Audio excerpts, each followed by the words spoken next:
오늘 시편 17편 시편 산책 17번째입니다. 오늘 시를 잘 읽어보면 이 다윗의 고백인데요, 다윗의 고백이 잘 이해가 되지 않아요. 오늘 1절에 다윗은 스스로 말합니다. 나의 기도가 의의 호소다, 내 기도가 의롭다, 이렇게 말합니다. 그리고 또 이어지는 말씀 가운데 거짓되지 아니한 입술에서 나오는 나의 기도, 나의 기도가 하나님 앞에 흠이 없고 거짓되지 않다, 의롭다, 이렇게 말합니다. 좀 뻔뻔하지 않아요? 어떻게 자기의 삶을 하나님 앞에서 내가 의롭다, 내가 거짓되지 아니했다, 내 입술은 거짓되지 않았다, 이렇게 말. 2절 보니까 좀 점입가경이에요. 나는 공평하게 살았다. 3절 보니까 주께서 내 마음을 시험하시고 밤에 내게 오셔서 나를 감찰하셨으나 흠을 찾지 못하였사오니. 야, 이 자신감은 어디서 나올까?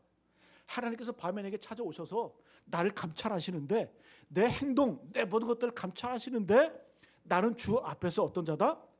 흠을 찾지 못한 자다, 이렇게 얘기를 하는 거예요.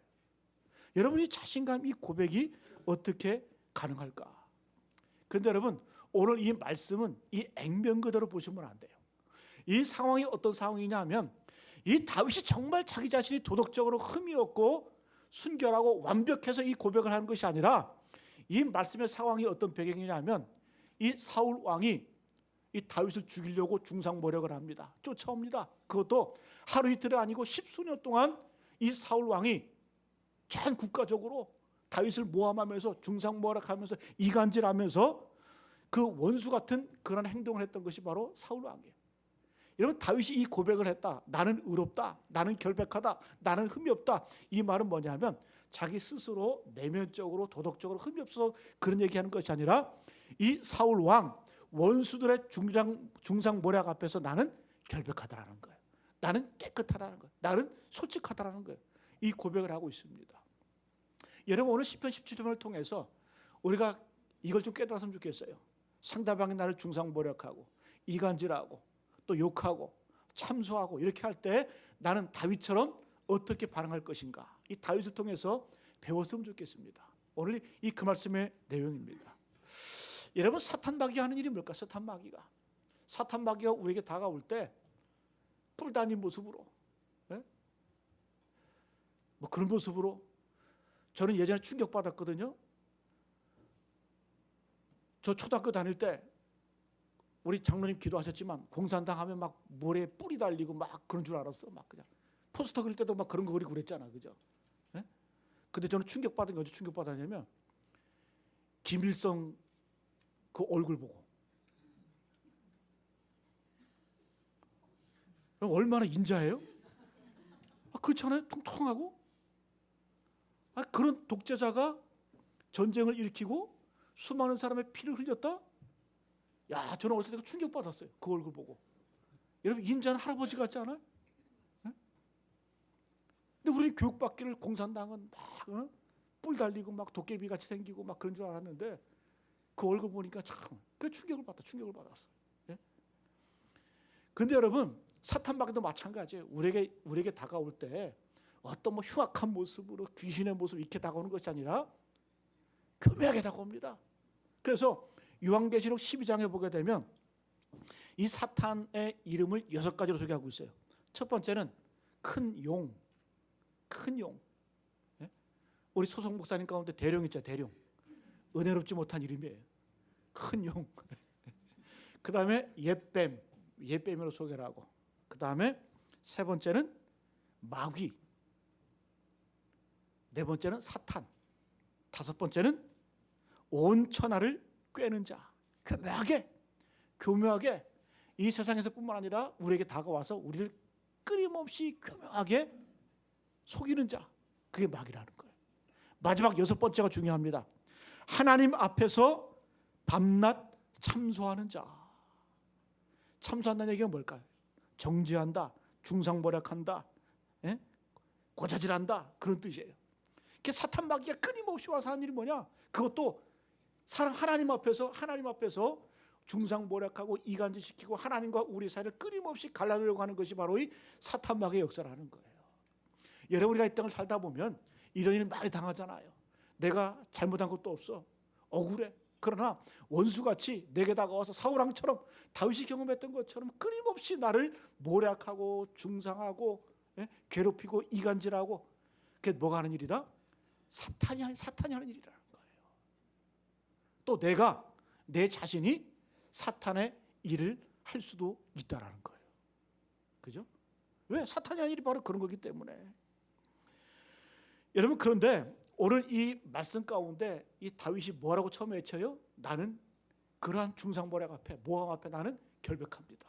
의롭습니다. 흠이 없습니다. 이 고백을 다윗이 스스로 하고 있습니다. 다윗은 여기서 끝나는 것뿐만 아니라 다윗은 이런 상황 앞에서 이런 모든 것들을 자기의 영적인 발전을 위해서, 영적인 성장을 위해서 이런 것들을 이용을 합니다. 오늘 말씀이 바로 그 내용이에요. 자, 오늘 우리 말씀을 통해서 한번 봤으면 좋겠어요. 끊임없이 중상모략하고 이간질하고, 어떤 분들은 기도도 그렇게 해. 여러분, 하나님께서, 예수님께서 기도 예를 들으시면서 세리와 바리새인의 기도를 비교하셨잖아요. 세리는 어떻게 기도합니까? 성전에 와서 감히 하늘 향해서 얼굴도 못 들고 나는 죄인입니다, 나는 죽을 죄인입니다, 고개를 떨구고 눈물을 흘리면서 참회하며 기도합니다. 그때 바리새인은 어때요? 바리새인은 하늘 향해서 손을 들어요. 손을 들고 기도한다는 내용이 주여 감사합니다. 뭐가 감사해?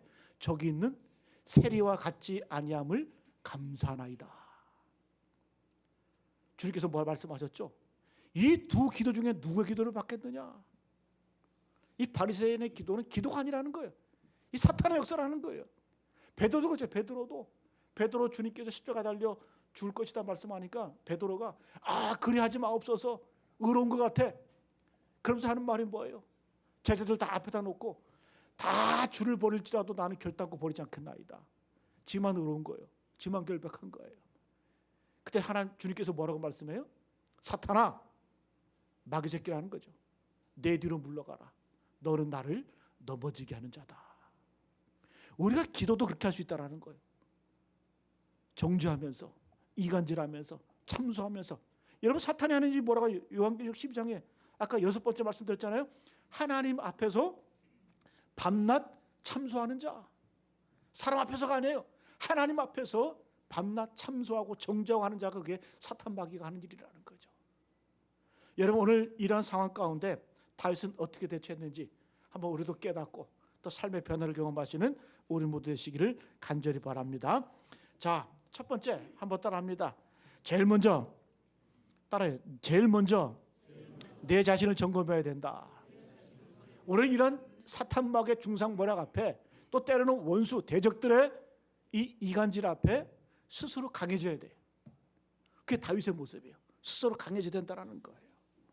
1차적으로는 스스로 자기를 점검해야 되고, 두 번째는 하나님 앞에서 다시 한번 나를 점검해야 됩니다. 우리 1절 다시 한번 같이 한번 봅니다. 1절 말씀 시작.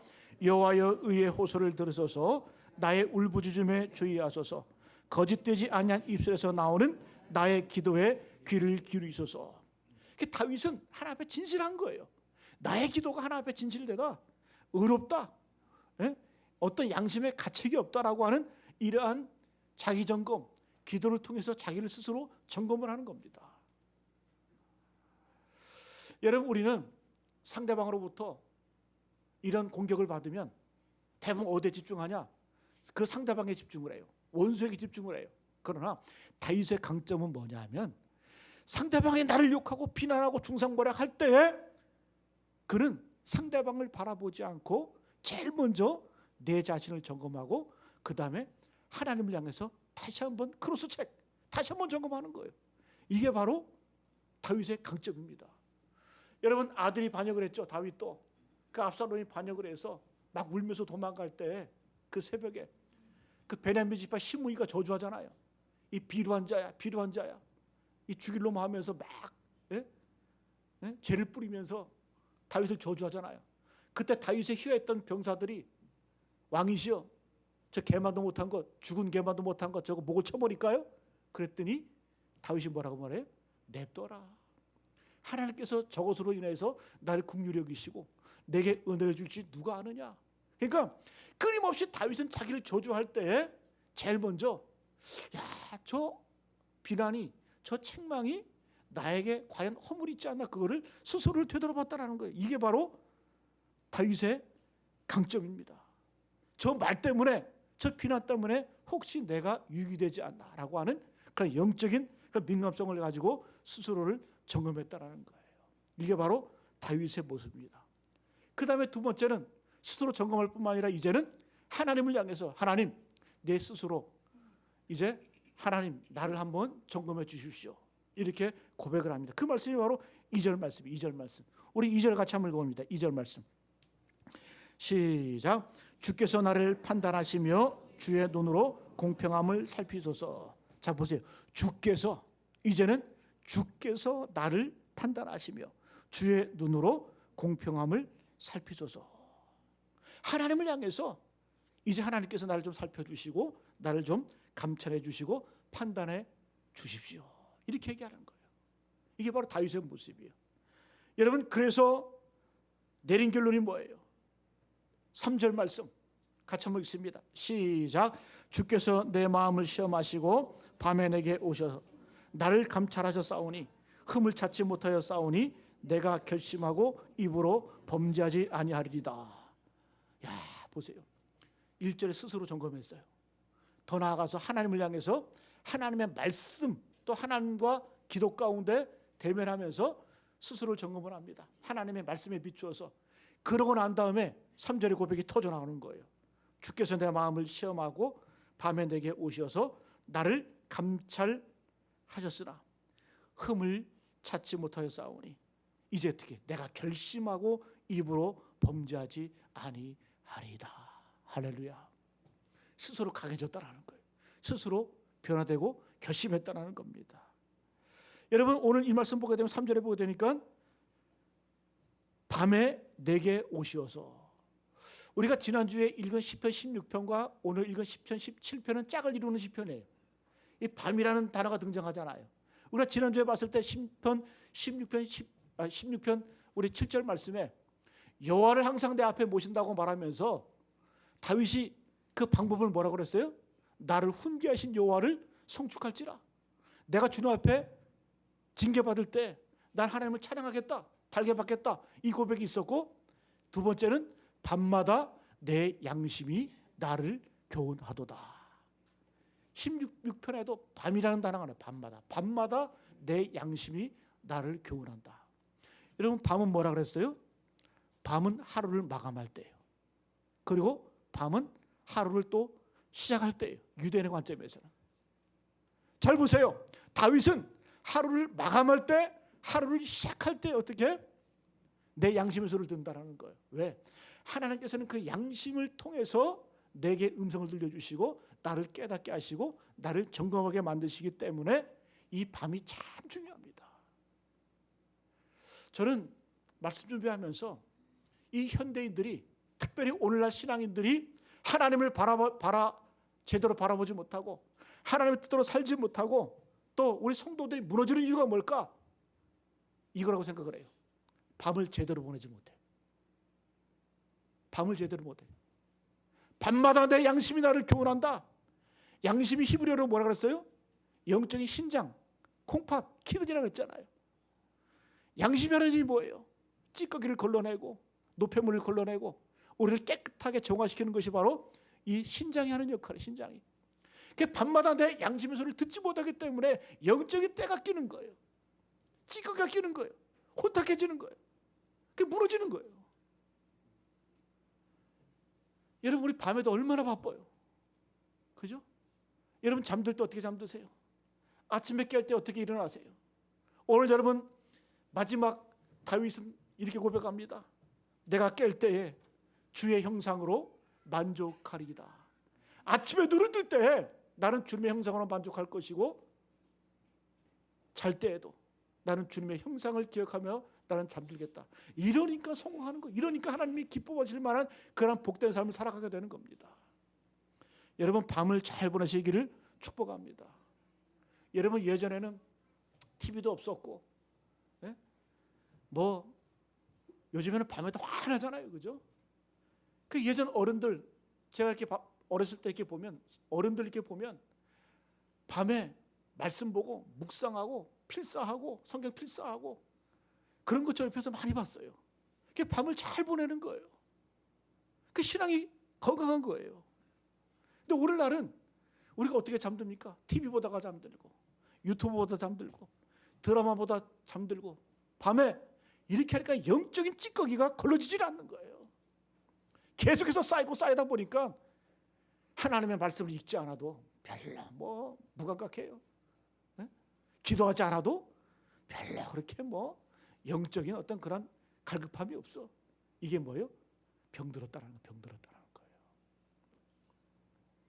여러분, 우리가 오늘 다윗이 고백하잖아요. 밤마다 내 양심이 나를 교훈한다. 네? 양심의 소리를 듣겠다. 이게 바로 다윗의 모습입니다. 여러분, 그래서 우리가 이 밤에 내게 오셨다라는 이 표현은 뭐냐면, 우리가 밤에 주님의 음성을 들어야 돼요. 그 듣는 방법이 뭐냐? 묵상과 말씀이에요. 묵상과 말씀. 네?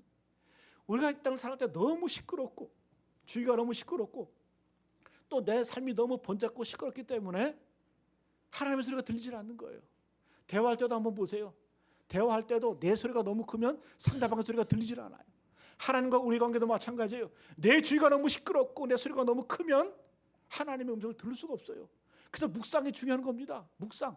그래서 묵상은 뭐예요? 아무것도 하지 말고 그냥 내 양심 소리를 듣는 거예요. 흘려 듣는 거예요.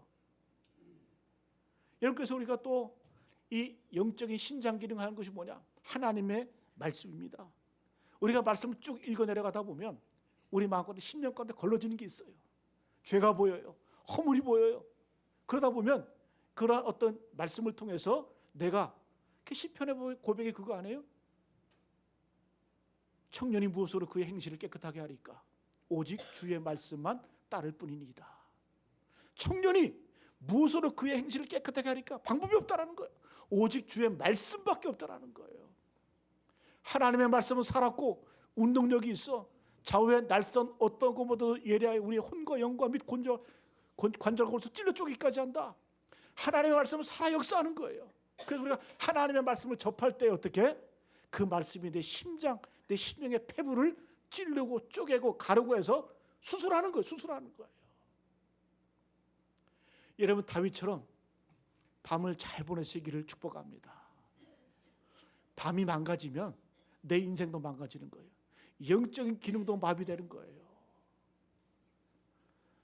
제발 좀 여러분, 하루를 마감할 때 아침에 깨기 바쁘고 밤에 잠자기 바쁘고 그런 인생을 살지 마시고 뭔가 좀 기준점이 있어서, 저도 이 말씀 준비하면서 반성이 되더라고요.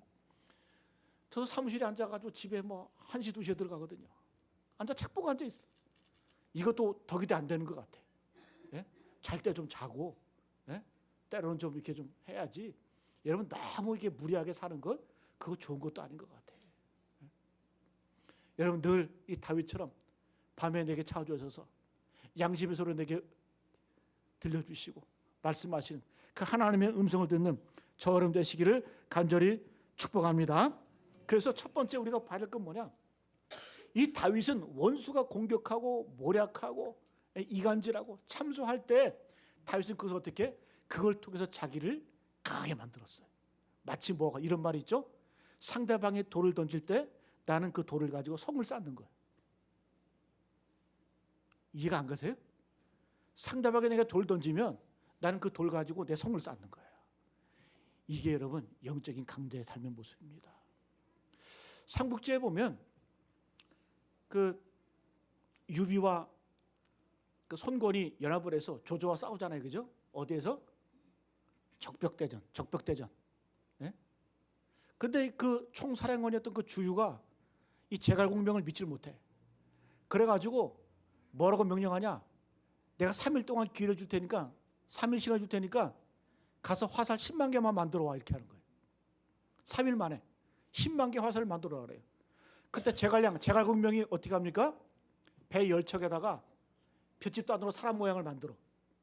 예? 그래가지고 그 화살 100개만 딱 싣고 그 조조의 그 선단, 그 군함이 있는 그곳으로 달려갑니다. 달려가가지고 조조, 안개가 자욱한 그때 가가지고 이 조조의 군영에다가 화살을 쏴요. 몇 개 안 돼, 100개 쏴버렸어. 그랬더니 막 조조의 군대가 혼비백산해가지고 화살을 쏘아대는데 그 백척, 그 열척의 배다가 막 쏘아대는 거예요. 그 볏집단에다가 그냥 왔다 갔다 하면서 화살을 맞습니다. 돌아와 보니까 화살이 몇 개예요? 10만 개를 본 거예요. 10만 개를 본 거예요. 그게 적이 쏜 화살에 그게 내 무기가 되는 거예요. 내가 힘이 되는 거예요.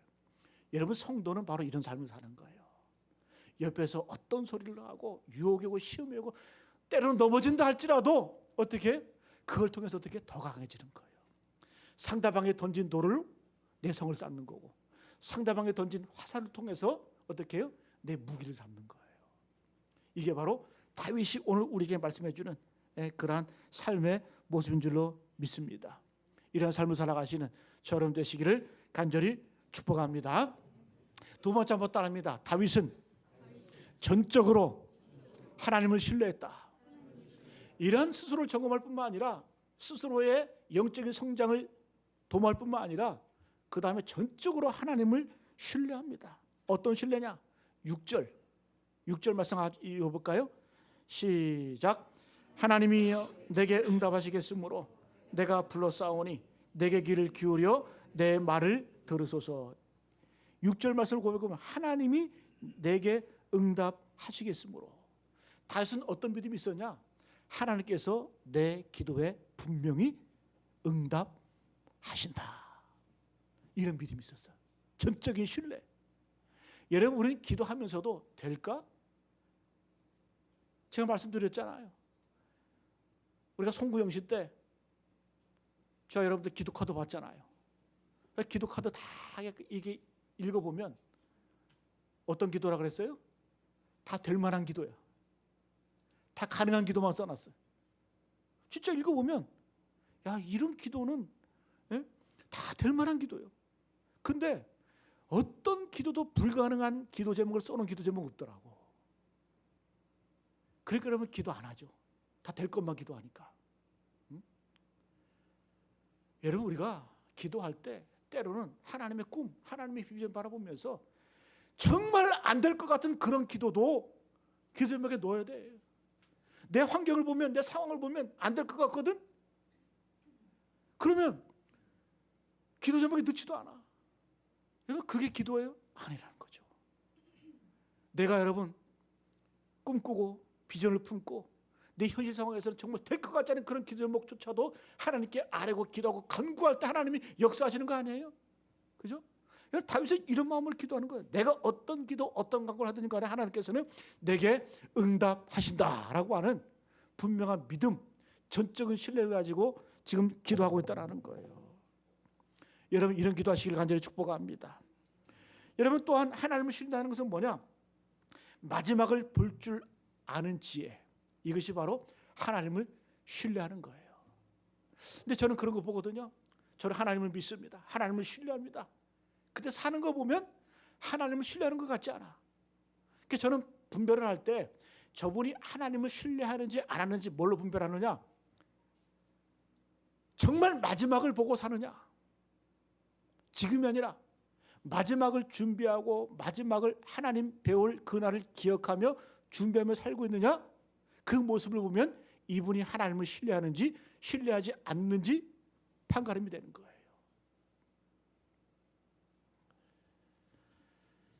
여러분, 오늘 이 다윗이 하는 얘기가 그거예요. 다윗의 원수들을 보니까 눈을 들어서 자기를 모함하고 이간질하는 그 원수들을 바라보니까 잘 살아. 명예를 갖고 출세를 하고 돈도 잘 벌고 또 심지어 건강까지 하고 장수하고 또 자녀들에게 유산까지 잘 물려주고. 그러니까 다윗도 이것 때문에 실족한 거예요. 그러면서 이 다윗의 고백은 그거거든요. 14절 말씀 우리 같이 한번 읽어봅니다. 시작. 여호와여, 이 세상에 살아있는 동안 그들의 분깃을 받은 사람들에게서 주의 손으로 나를 구하소서. 그들은 주의 제물로 배를 채우고 자녀로 만족하고 그들의 남은 산업을 그들의 어린 아이들에게 돌려주는 자니이다. 다윗이 가만히 보니까 자기를 괴롭히고 하나님을 멀리 떠난 저 원수 같은 자들이 사는 걸 보니까 현실적으로 나보다 더 잘 살거든. 어떻게 해요? 주의 제물로 배를 채우고. 제물은 하나님 것 아닙니까? 주님의 제물로 악한 자들이 자기들의 배를 채운다는 거예요. 그리고 자녀들이 잘 되다는 거예요. 자녀들로 만족하고 그들의 남은 산업을 그들의 어린 아이들에게 물려주는 자니이다. 이 땅에서 잘 살 뿐만 아니라 그 후손들에게 또 이런 것들도 다 잘 물려주는, 다 잘 된단 말이에요. 근데 여러분, 다윗이 깨달은 게 뭐냐? 그러한 사람들은 그 다음이 없다라는 거예요. 이걸 깨달은 거예요. 이걸 깨닫고 나서 다윗은 환호성을 지르면서 하나님을 찬양하고 하나님을 노래하고 마지막에 15절에 내가 깰 때, 이것은 뭐예요? 이 세상의 삶을 잠으로 생각을 했어요. 정말 내가 깰 때에, 하나님 배울 때에 내가 주님의 형상으로 만족하겠습니다. 이 고백이 터져나오는 거예요. 뭘 본 거예요? 다윗은 마지막을 본 거예요. 끝을 보는 거예요. 여러분, 성도의 지혜는 뭐냐? 성도의 지혜는 마지막을 볼 줄 아는 지혜가 진짜 지혜인 거예요. 내가 마지막에 주님 배울 때, 주님 만날 때 내가 어떤 모습으로 주님 앞에 설 것인가라고 하는 이러한 고백, 이러한 분명한 꿈이 있어야 이 땅을 제대로 살게 되는 줄로 믿습니다. 여러분, 우리가 성도라고 하지만, 믿는 자라고 하지만 이 땅을 어떻게 사세요? 우리의 관심은 여전히 악한 자들처럼 살아요. 다윗이 본 것처럼 주의 제물로 배를 채우고 자녀로 만족하고 그들의 남은 사람을 그들의 어린아들에게 물려주는 자니이다. 근데 여러분, 다윗은 이런 자들을 바라볼 때 정말 불쌍하게 바라본 거예요. 왜?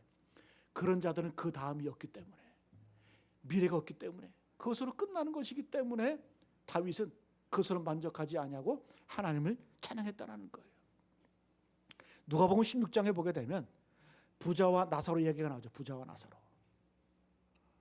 부자와 거지 나사로, 거지 나사로. 여러분, 부자도 죽고 거지 나사로도 죽었어요.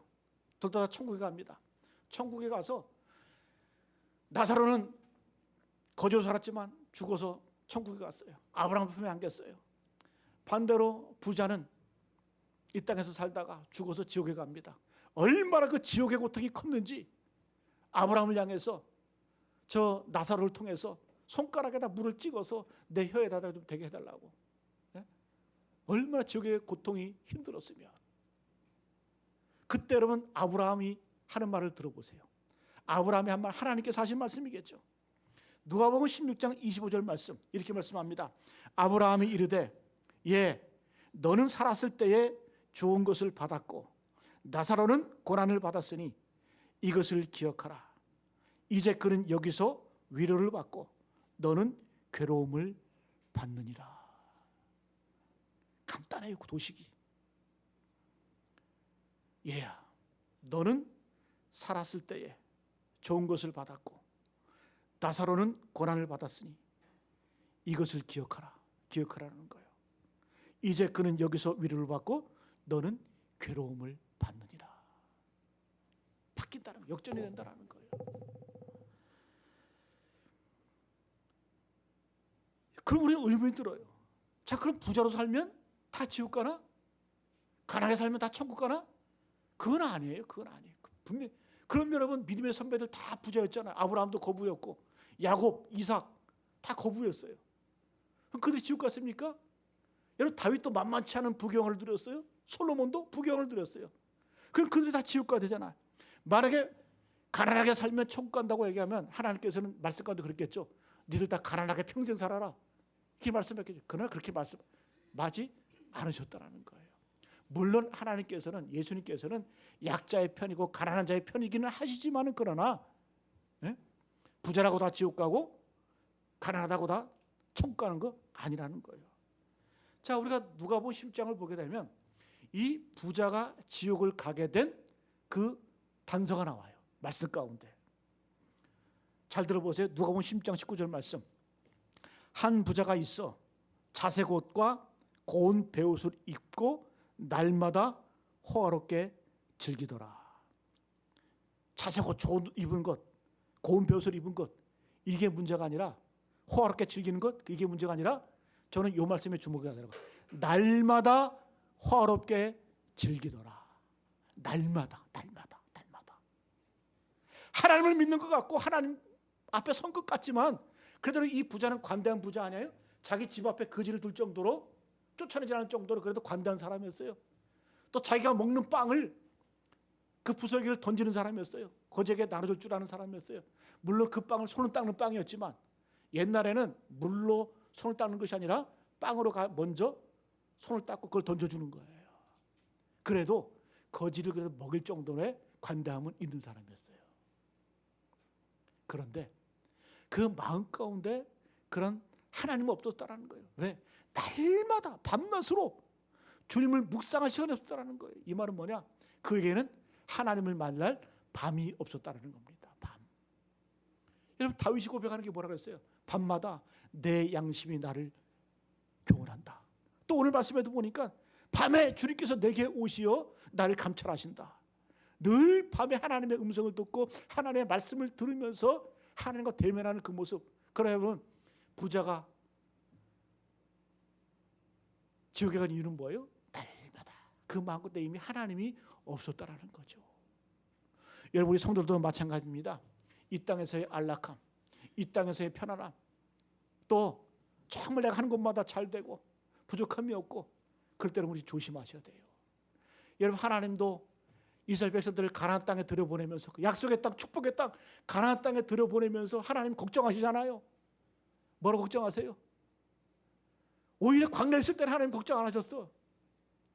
가나안 땅에 들어가서 그들이 소출이 많아지고 먹어 배부르고 또 편안해지고 많은 것들을 누릴 때에 그때 너희가 하나님을 잊을까 내가 염려하노라. 이게 바로 하나님의 걱정이고 하나님의 근심이라는 거죠. 그래서 여러분 오늘 우리가 분명히 하는 것은 뭐냐? 다윗처럼 늘 어떻게 밤마다 날마다 밤마다 하나님께서 말씀하시는 그 음성을 들을 줄 알아야 되고 영적으로 민감해서 내 양심을 들을 줄 알아야 우리가 하나님의 버림받지 않는 그런 인생을 살게 될 줄로 믿습니다. 그럼 나사로는 거지라서 천국 갔어요? 아니에요. 이 나사로라는 그 이름의 뜻이 뭐냐? 하나님이 나를 도우신다 그런 뜻이에요. 나사로라는 뜻이 하나님이 나를 도우신다. 하나님은 나의 도움이시다. 물론 여러분 나사로는 거지로 살았지만 그러나 어떻게 그의 이름에 걸맞게 늘 하나님의 도움을 구하며 하나님의 능력을 구하며 하나님의 은혜 가운데 살다 보니까 죽어서 하나님 나라에 들어가게 되었다는 거죠. 여러분 그래서 우리가 이 땅을 살아갈 때 마지막을 볼 줄 아는 지혜가 있어야 될 줄로 믿습니다. 이게 있어야 돼요. 내가 주님 마지막에 만날 때 하나님 나를 어떻게 판단하시고 어떻게 바라보시고 또 어떻게 나를 기억하실까?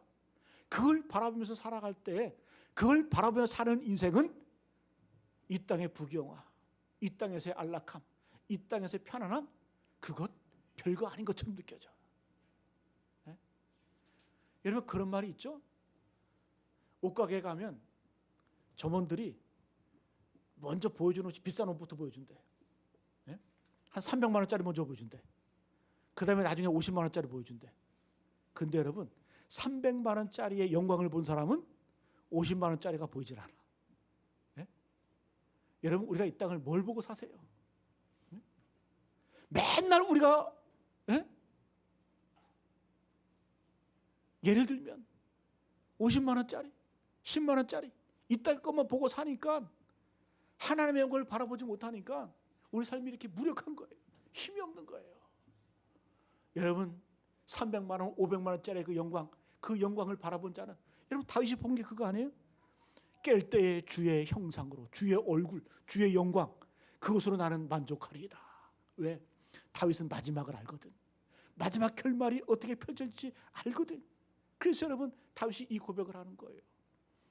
여러분 시편 17편 15절은 그 서양 사람들이 죽으면 그 무덤에 묘비를 세우잖아요. 성경 말씀 가운데 가장 많이 쓰는 구절이 시편 17편 15절 말씀이에요. 이 말씀을 그들의 묘비에 가장 많이 세웁니다. 우리 같이 한번 읽어볼까요? 15절 말씀 시작. 나는 의로운 중에 주의 얼굴을 배우리니 깰 때에 주의 형상으로 만족하리이다. 서양 사람들은 마지막에 죽을 때에 이런 기대, 이런 고백을, 이런 기대감을 가지고 자기의 묘비 앞에 이걸 쓰는 거예요. 나는 의로운 중에 주의 얼굴을 배우리니. 이 땅을 살아갈 때조차 나는 주의 얼굴을 뵙겠다. 그리고 깰 때, 죽어서 내가 하나님 배울 때 주의 형상으로 만족하리이다. 만족하리이다. 여러분, 오늘 말씀을 마치겠습니다. 우리가 상대방이 공격하고 상대방이 이간질하고 내게 다가오는 시험과 역경이 있어요. 그럴 때 우리는 어떻게 반응해야 될 것인가? 오늘 다윗을 통해서 배우는 저런 되시길 간절히 축복합니다. 우리 어떤 자들이에요? 상대방이 던진 돌로 내 성을 쌓는 사람들이에요. 상대방이 던진 그 화살로, 나를 공격하는 그 화살로 어떻게 내 무기를 삼는 사람들이 바로 믿는 자들의 존재예요. 존재. 우리의 모습이라는 거죠. 그래서 여러분, 이 땅을 살아갈 때 나약하게 살지 마시고 여러 가지 어려움과 환난과 역경이 있을 때 더욱더 강해지고 영적으로 더욱더 성장을 이루는 저런 되시기를 간절히 축복합니다. 여러분, 이것이 가능한 이유가 뭘까요? 주의 영광을 봐야 돼요. 주의 영광을 봐야 돼요. 오늘 여러분 6월 25일 6.25 아닙니까? 여러분, 전쟁이 일어났을 때 누가 총을 들고 나가서 싸웁니까? 나라와 민족의 영광을 본 자가 나가서 싸우는 거예요. 그렇잖아요? 누가 주민들 두렵지 않겠어요? 누가 원수의 그 총칼이 두렵지 않겠어요? 그 나가서 싸우는 거예요. 뭘 본 자가? 나라와 민족의 영광을 본 자가 나가서 싸우는 거예요. 일제 36년 우리가 핍박을 받으면서 정말 도저히 믿는 자들조차, 지식인들이 다 여러분 다 변절했잖아요. 그런데 그럼에도 불구하고 나라와 민족을 독립을 위해서 자기 모든 걸 버리고 희생했던 그 이유가 뭘까요? 민족의 독립의 영광을 바라본 거예요. 설사 나는 죽어도 그 영광을 바라보면서 자기 몸을 던질 수 있는 거죠. 여러분, 이 땅을 살아갈 때 무엇을 보시겠습니까? 하늘의 영광을 보시길 간절히 축복합니다. 주의 형상을 보시길 바랍니다. 밤마다 깰 때에, 잘 때에 주의 형상으로 만족하시고 주의 형상으로 보면서 잠드시고, 초대교회 순교할 때 사자들이 막 달려옵니다. 톱으로 켜서 죽습니다. 여러분, 어른들은 그래도 그 달려오는 사자 앞에서 순교할 수 있었어요. 근데 믿는 자들이 콜로세움에서 사자들이 달려올 때 어른들은 그래도 담대히 믿음을 가지고 기꺼이 사자밥이 되었지만 그 아이들, 우리 꼬마들, 그 6살, 7살 그 꼬마들은 엄마 아빠 무서워요. 여러분, 초대교회 기록에 보면 그게 있어요. 어른들은 그래도 담대히 찬송을 부르면서 오늘 이 주의 형상 깰 때 내가 주의 형상으로 만족할, 이렇게 외치면서 죽어갔지만, 순교했지만 그 어린아이들 달려오는 사자 앞에서 엄마 아빠 다리를 꽉 붙잡고 무서워 떠는 거예요. 우는 거예요. 그때 여러분, 그 엄마 아빠가 순교하면서 외쳤던 말이 뭘까요? 조금만 참으면 돼. 조금만 참으면 돼. 무엇을 봤기에 그들은 그렇게 외치고 그렇게 기꺼이 믿음을 위해서 죽어갈 수 있었을까? 오늘 여러분, 다윗의 고백이 바로 이 고백인 줄 믿습니다. 깰 때에 주의 형상으로 만족하리이다. 주의 형상을 볼 것이다. 주의 영광을 볼 것이다. 그러니까 죽음도 가능한 거예요. 순교도 가능한 거예요. 믿음을 위해서 죽을 수도 있는 거예요. 여러분, 이러한 삶을 살아가시는 늘 주님의 형상으로 만족할 수 있는 저런 되시기를 간절히 축복합니다.